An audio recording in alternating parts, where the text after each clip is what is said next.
ഏറ്റവും കൂടുതൽ ആളുകൾ മടി കാണിക്കുന്ന പറയാനായിട്ടും അതുപോലെ തന്നെ ഡോക്ടേഴ്സിനെ കൺസൾട്ട് ചെയ്യാനായിട്ടും മടി കാണിക്കുന്ന ഒരു കണ്ടീഷനാണ് ഉദ്ധാരണക്കുറവ് എന്ന് പറയുന്നത്.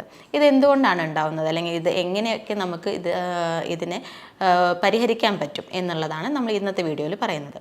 നമ്മുടെ ലിംഗത്തിലേക്ക് ശരിയായ രീതിയിൽ ബ്ലഡ് സപ്ലൈ ഇല്ലാതിരിക്കുമ്പോൾ ഉണ്ടാവുന്ന ഒരു കണ്ടീഷനാണ് ഇറക്ടൈൽ ഡിസ്ഫങ്ഷൻ എന്ന് പറയുന്നത്. ഫ്രൂട്ട്സ് ആയിട്ടുള്ള അവക്കാഡോ, കിവി, അതുപോലെ ബെറീസ് നമുക്ക് ഡെയിലി ഡയറ്റിലേക്ക് ആഡ് ചെയ്യുന്നതും ഈ ഉദ്ധാരണക്കുറവിന് നമുക്ക് ഹെൽപ്പ് ചെയ്യുന്നതാണ്. അപ്പോൾ നമുക്ക് ഇത്രയും കാര്യങ്ങൾ നമുക്ക് ഡയറ്റിലൂടെ ചെയ്യാം. ഇതുപോലെ തന്നെ ബീട്രൂട്ട്, പൊംഗ്രാനൈറ്റ് തുടങ്ങിയ ഭക്ഷണ പദാർത്ഥങ്ങളും നമുക്ക് ഡെയിലി ഡയറ്റ് പ്ലാനിലേക്ക് ആഡ് ചെയ്യാവുന്നതാണ്. നമസ്കാരം, ഞാൻ doctor Athira, chief physician, Bhoomi natural cure and wellness, Koottanad. ഇന്നത്തെ വീഡിയോയിൽ നമ്മൾ സംസാരിക്കാൻ പോകുന്നത് ശീഘ്രസ്ഖലനം, അതായത് പ്രിമച്വർ ഇജാക്കുലേഷൻ, അതുപോലെ തന്നെ ഇറക്ടൈൽ ഡിസ്ഫങ്ഷൻ, അതായത് ഉദ്ധാരണക്കുറവ് എന്നീ രണ്ട് കണ്ടീഷനുകളെ കുറിച്ചാണ്. ഏറ്റവും കൂടുതൽ ആളുകൾ മടി കാണിക്കുന്ന പറയാനായിട്ടും അതുപോലെ തന്നെ ഡോക്ടേഴ്സിനെ കൺസൾട്ട് ചെയ്യാനായിട്ടും മടി കാണിക്കുന്ന ഒരു കണ്ടീഷനാണ് ഉദ്ധാരണക്കുറവ് എന്ന് പറയുന്നത്. ഇത് എന്തുകൊണ്ടാണ് ഉണ്ടാവുന്നത്, അല്ലെങ്കിൽ ഇത് എങ്ങനെയൊക്കെ നമുക്ക് ഇതിനെ പരിഹരിക്കാൻ പറ്റും എന്നുള്ളതാണ് നമ്മൾ ഇന്നത്തെ വീഡിയോയിൽ പറയുന്നത്. ആദ്യം തന്നെ എന്തുകൊണ്ടാണ് ഇതുണ്ടാവുന്നതെന്ന് വെച്ച് കഴിഞ്ഞിട്ടുണ്ടെങ്കിൽ, നമ്മുടെ ലിംഗത്തിലേക്ക് ശരിയായ രീതിയിൽ ബ്ലഡ് സപ്ലൈ ഇല്ലാതിരിക്കുമ്പോൾ ഉണ്ടാവുന്ന ഒരു കണ്ടീഷനാണ് ഇറക്ടൈൽ ഡിസ്ഫങ്ഷൻ എന്ന് പറയുന്നത്. ഇത് രണ്ട് തരത്തിലുള്ള കാരണങ്ങൾ മൂലം ഉണ്ടാകാം. ഒന്ന് ഫിസിക്കലായിട്ടുള്ള കാരണങ്ങൾ മൂലം, അതുപോലെ തന്നെ അല്ലെങ്കിൽ സൈക്കോളജിക്കലായിട്ടുള്ള കാരണങ്ങൾ മൂലം ഉണ്ടാകാം. ഫിസിക്കലായിട്ട് കാരണങ്ങൾ എന്തൊക്കെയാണെന്ന് വെച്ച് കഴിഞ്ഞിട്ടുണ്ടെങ്കിൽ, ഹൈ ബ്ലഡ് പ്രഷർ, അതുപോലെ തന്നെ ഹൈ ബ്ലഡ് ഷുഗർ, അതുപോലെ ഹൈ ആയിട്ടുള്ള കൊളസ്ട്രോൾ, ഈ കണ്ടീഷൻസൊക്കെ ഈ ബ്ലഡ് സപ്ലൈ ബ്ലോക്ക് ചെയ്യാനായിട്ട് കാരണമാവുന്നുണ്ട്. അതുപോലെ തന്നെ പിന്നെ മറ്റ് കണ്ടീഷനുകൾ എന്ന് പറയുന്നത്, എന്തെങ്കിലും ഇഞ്ചുറീസ് ഉണ്ടായിട്ടുണ്ടെങ്കിൽ പെൽവിക് ഏരിയയിലോ അല്ലെങ്കിൽ സ്പൈനൽ റീജിയനിലോ എന്തെങ്കിലും ഇഞ്ചുറീസ് ഉണ്ടായിട്ടുണ്ടെങ്കിൽ അതും ഈ പറഞ്ഞ ഇറക്ടൈൽ ഡിസ്ഫങ്ഷന് കാരണമാകുന്നുണ്ട്. ഇനി മറ്റ് ചില കാരണങ്ങളെന്ന് പറയുന്നത്, എന്തെങ്കിലും മെഡിക്കേഷൻസ് കഴിക്കുന്നവരാണെന്നുണ്ടെങ്കിൽ, ഈ ആൻറ്റി ഹിസ്റ്റമിൻസ്, ആൻറ്റി ഡിപ്രസൻസ് തുടങ്ങിയ മെഡിക്കേഷൻസ് കഴിക്കുന്നതും ഇത്തരത്തിലുള്ള ഉദ്ധാരണക്കുറവിന് കാരണമാകുന്നു. ഇതുപോലെ തന്നെ ഒബേസിറ്റി ഉള്ള ആൾക്കാരിലും ഉദ്ധാരണക്കുറവ് പൊതുവെ കണ്ടുവരുന്നുണ്ട്. ഇനി മറ്റ് ചില കാരണങ്ങൾ എന്ന് പറയുന്നത്, കൂടുതലായിട്ടും ഇനി പ്രോസ്റ്റേറ്റ് ക്യാൻസർ അല്ലെങ്കിൽ അതിനു വേണ്ടി ട്രീറ്റ്മെൻറ്റ് എടുത്തുകൊണ്ടിരിക്കുന്ന ആൾക്കാരിൽ ഉദ്ധാരണക്കുറവ് എന്നൊരു പ്രശ്നം കണ്ടുവരുന്നുണ്ട്. പിന്നെ കൂടുതലായിട്ട് ടൊബാക്കോ യൂസ് ചെയ്യുന്നവർ, അതായത് പുകയില ഉൽപ്പന്നങ്ങൾ ഉപയോഗിക്കുന്നവരിൽ ഇതിൽ അടങ്ങിയിട്ടുള്ള നിക്കോട്ടിൻ മൂലം ഈ ശരിയായ രീതിയിൽ രക്തം ലിംഗത്തിലേക്ക് എത്താതിരിക്കാൻ കാരണമാവുന്നുണ്ട്. ഇനി മറ്റ് കാരണങ്ങളെന്ന് പറയുന്നത്, അമിതമായ മദ്യപാനം, അതും ഇതുപോലെ തന്നെ ഇറക്ടൈൽ ഡിസ്ഫങ്ഷന് കാരണമാകുന്ന ഒന്നാണ്. പിന്നെ ഹാർട്ട് ഡിസീസ് ഉള്ളവർ, അങ്ങനെയുള്ള ആൾക്കാരിലും കൂടുതലായിട്ട് ഈ ഉദ്ധാരണക്കുറവ് കണ്ടുവരുന്നുണ്ട്. അതുപോലെ തന്നെ ടെസ്റ്റോസ്റ്റെറോണിൻ്റെ ലെവൽ കുറവുള്ള ആൾക്കാരിലും ഉദ്ധാരണക്കുറവ് കണ്ടുവരുന്നുണ്ട്. ഈ ഫിസിക്കലായിട്ടുള്ള കാരണങ്ങൾക്ക് പുറമെ സൈക്കോളജിക്കലായിട്ടുള്ള കാരണങ്ങളും ഉദ്ധാരണക്കുറവിന് വഴിവെക്കുന്നുണ്ട്.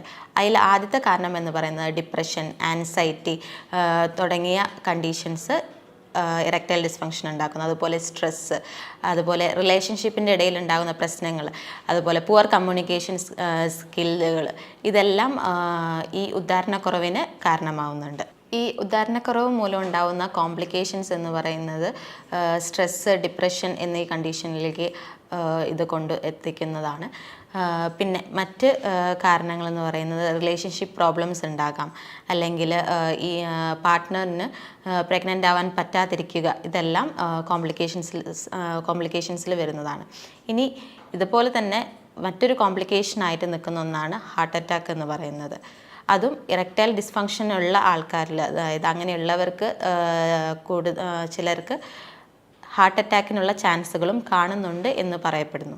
ഇനി ഈ ഒരു കണ്ടീഷനെ നമ്മൾ എങ്ങനെയൊക്കെ നമുക്ക് പരിഹരിക്കാം അല്ലെങ്കിൽ കൺട്രോളിൽ നിർത്താം എന്നുള്ളതാണ് നമ്മൾ അടുത്തായിട്ട് നോക്കാൻ പോകുന്നത്. ആദ്യം തന്നെ നമ്മൾ ഈ കണ്ടീഷൻ ചേഞ്ച് ചെയ്യാനായിട്ട് നമ്മുടെ ഡയറ്റിൽ ചെറിയ ചെറിയ മാറ്റങ്ങൾ നമുക്ക് വരുത്താവുന്നതാണ്. കൂടുതലായിട്ട് പാല്, അതുപോലെ തന്നെ പാൽ ഉൽപ്പന്നങ്ങൾ, നെയ്യ്, അതുപോലെ മോര്, തൈര് തുടങ്ങിയവ നമ്മുടെ ഭക്ഷണത്തിൻ്റെ ഡെയിലി ഡയറ്റ് പ്ലാനിലേക്ക് ആഡ് ചെയ്യാവുന്നതാണ്.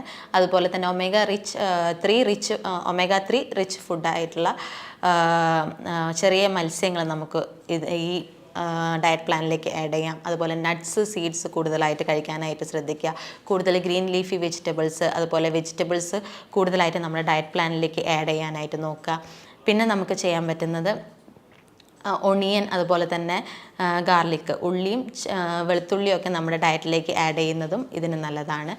ഫ്രൂട്ട്സ് ആയിട്ടുള്ള അവക്കാഡോ, കിവി, അതുപോലെ ബെറീസ് നമുക്ക് ഡെയിലി ഡയറ്റിലേക്ക് ആഡ് ചെയ്യുന്നതും ഈ ഉദാഹരണക്കുറവിന് നമുക്ക് ഹെൽപ്പ് ചെയ്യുന്നതാണ്.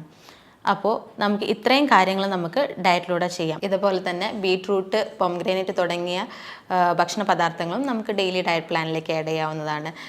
ഡ്രൈഡ് ഗ്രേപ്സ്, അതായത് ഉണക്കമുന്തിരി കുറച്ച് നേരം സോക്ക് ചെയ്ത് വെച്ച് അത് കഴിക്കുന്നതും വളരെയധികം നല്ലതാണ്. ഇതുപോലെ തന്നെ നമുക്ക് ഡയറ്റ് അല്ലാതെ മറ്റ് പല കാര്യങ്ങളും നമുക്കിതിന് ചെയ്യാൻ പറ്റും. പക്ഷെ അതിന് മുന്നേ നമുക്ക് എന്തൊക്കെ കാര്യങ്ങൾ ഇതിൽ അവോയ്ഡ് ചെയ്യണം, ഫുഡിൽ എന്തൊക്കെ കാര്യങ്ങൾ അവോയ്ഡ് ചെയ്യണം എന്ന് പറയേണ്ടതുണ്ട്. നമുക്ക് ആവശ്യമില്ലാതെ നമ്മളിപ്പോൾ പുറമെന്ന് കഴിക്കുന്ന ജങ്ക് ഫുഡ്സ്, അതുപോലെ പ്രോസസ്ഡ് ഫുഡുകളെല്ലാം പരമാവധി ഒഴിവാക്കാനായിട്ട് നോക്കുക. അതുപോലെ തന്നെ കൂടുതൽ സ്വീറ്റ്, അതുപോലെ തന്നെ കൂടുതൽ ഓയിലി ആയിട്ടുള്ള ഫുഡുകൾ പരമാവധി ഒഴിവാക്കാനായിട്ട് നോക്കുക. ഇതോടൊപ്പം തന്നെ നമുക്ക് ഒഴിവാക്കേണ്ട 2 കാര്യങ്ങളാണ് സ്മോക്കിങ്ങും അതുപോലെ തന്നെ ആൽക്കഹോൾ കൺസംഷനും, അതായത് മദ്യപാനവും. ഇത് രണ്ടും ഇറക്ടൈൽ ഡിസ്ഫങ്ഷന് വളരെ വലിയൊരു റോള് വഹിക്കുന്നുണ്ട്. ഇത് രണ്ടും കംപ്ലീറ്റ് ആയിട്ട് തന്നെ അത് നമ്മൾ ഒഴിവാക്കിയാലേ നമുക്ക് ഇതിന് എന്തെങ്കിലും ഒരു റിസൾട്ട് കിട്ടുകയുള്ളൂ. നമുക്ക് ഡയറ്റ് ശ്രദ്ധിക്കുന്നതോടൊപ്പം തന്നെ ചെയ്യേണ്ട മറ്റൊരു കാര്യമാണ് എക്സസൈസുകൾ. ഈ ചെറിയ ചെറിയ എക്സസൈസുകൾ ചെയ്യുന്നത് നമ്മുടെ ശരീരത്തിനെയും അതുപോലെ തന്നെ മനസ്സിനെയും ഹെൽത്തിയായി വെക്കാനായിട്ട് ഇത് ഹെൽപ്പ് ചെയ്യുന്നു. ഇത് നമുക്ക് സ്ട്രെസ്സ്, മറ്റ് ടെൻഷൻസ് എല്ലാം ഒഴിവാക്കാനായിട്ട് ഹെൽപ്പ് ചെയ്യുന്ന ഒന്നാണ്. ഡയറ്റും അതുപോലെ തന്നെ എക്സസൈസിനും പുറമെ നമുക്ക് ചെയ്യാൻ പറ്റുന്ന മറ്റ് കാര്യമാണ് കോൾഡ് ഷവർ അല്ലെങ്കിൽ കോൾഡ് ഗേർഡിൽ പാക്ക് എടുക്കുക എന്നുള്ളത്. കോൾഡ് ഗേർഡിൽ പാക്ക് ഒരു 45 മിനിറ്റ് എടുക്കുകയോ അല്ലെങ്കിൽ കുറച്ച് നേരം കോൾഡ് ഷവർ എടുക്കുകയോ ചെയ്യുകയാണെങ്കിൽ ഇത് ലിംഗത്തിലേക്കുള്ള ബ്ലഡ് സർക്കുലേഷൻ കൂട്ടാനായിട്ട് വളരെയധികം ഹെൽപ്പ് ചെയ്യുന്ന ഒന്നാണ്. ഇനി ഇത്തരത്തിലുള്ള എന്തെങ്കിലും സിംറ്റംസോ പ്രശ്നങ്ങളോ ആരെങ്കിലും നേരിടുന്നുണ്ടെങ്കിൽ ഒരു മടിയും കൂടാതെ ഉടനെ തന്നെ അടുത്തുള്ള ഒരു എക്സ്പീരിയൻസ്ഡ് ഫിസിഷ്യനെ പോയി കാണുക. ഉടനെ തന്നെ അതിനുള്ള പ്രതിവിധികൾ സ്റ്റാർട്ട് ചെയ്യുകയാണ് വേണ്ടത്. ഈ പറഞ്ഞ കാര്യങ്ങളിൽ എന്തെങ്കിലും സംശയങ്ങളുണ്ടെങ്കിൽ താഴെ പറഞ്ഞിരിക്കുന്ന നമ്പറിൽ കോൺടാക്റ്റ് ചെയ്യുക. ഇനിയൊരു നല്ലൊരു വീഡിയോ കാണുന്നത് വരെ നന്ദി, നമസ്കാരം.